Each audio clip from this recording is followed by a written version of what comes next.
स्वागत है आपका बी न्यूज नेशन में। मैं हूं शकील बागमारे। कब खुलेगी प्रशासन की आंख? क्या इसी तरह जो बारिश के कारण से जो रुका हुआ पानी है, उस पानी का क्या कोई समाधान निकल भी पाएगा?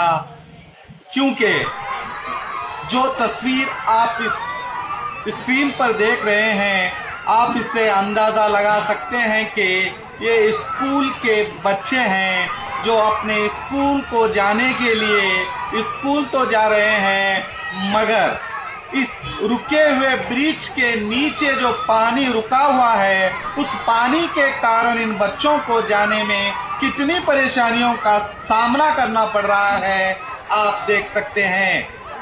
मैं बता दूं, ये ब्रिज कुडगी एनटीपीसी का इसे ब्रिज कहा जाता है। इस ब्रिज के ऊपर से ट्रेन गुजरती है, मगर कुछ कारणों के वजह से बताया जा रहा है कि ब्रिज रुका हुआ है। अब कारण क्या है, ये तो प्रशासन और वहां के जो गांव वाले हैं वही जाने, मगर हकीकत यह है कि बारिश के पानी के वजह से वो रास्ता जो गुजरता है, उस रास्ते के बिल्कुल करीब ही एक कर्नाटक पब्लिक स्कूल है, मगर बच्चे उस स्कूल को भी जा नहीं पा सकते।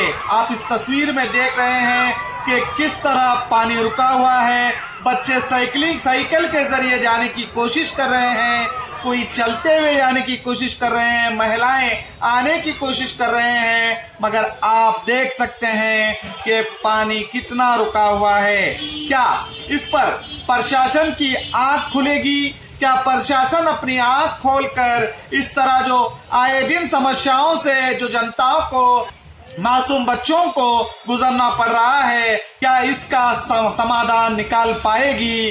देखना बाकी है। तो देखते रहिए आपका अपना बी न्यूज नेशन।